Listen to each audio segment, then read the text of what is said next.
Alright, today we're going to go over some liner fitting. Right now we're fitting dry liners into a 1271 Detroit diesel.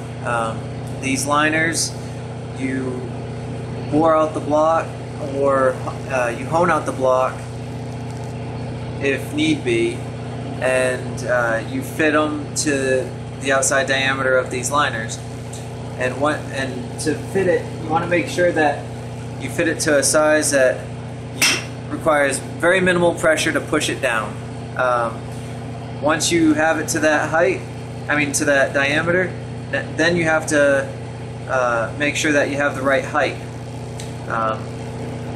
With it seated, you use this bar and two bolts to clamp down on the top of the liner to make sure that it's seated all the way down. And then once it's seated down, it has to be between 45 and 50 thousandths. 45 and 50 thousandths is the tolerance for the crush gasket, the head gasket. But each of them along this head need to be within 1.5 thousandths of each other. So 45 to 50 is the limit, but within each one of them, it has to be within 1.5 thousandths, or you're going to blow a head gasket. Use a depth gauge or depth micrometer to check for height. So with this, throw it out.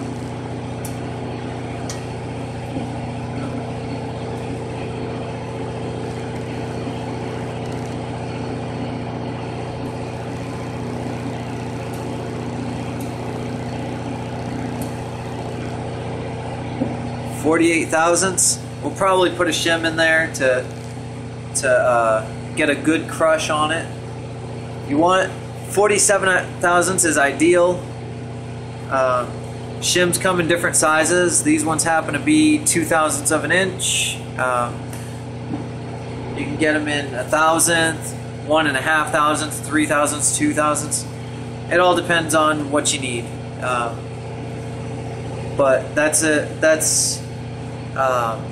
all there is to fitting these liners. If you're going to hone out your cylinder walls, I also recommend using a rigid style hone versus a flex hone. There are a couple of companies that make rigid hones. This one comes from the Lyle company. It has interchangeable blocks, or stones rather, stones and wipers. Also, these rails are interchangeable, so you can get different sizes to suit your purpose. And to adjust the size, you have a micrometer adjustment.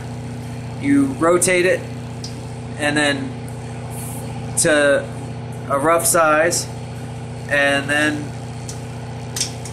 lock it into place, and then fine tune it with your micrometer adjustment out to the size you need, and it keeps your hole straight and round versus a flex hone, which is just going to follow the existing shape. If there's an egg shape to the hole or a cone shape, it's just going to make that shape bigger. This will take a egg shape hole and make it round, a cone shape, make it straight. It's a much better way to hone.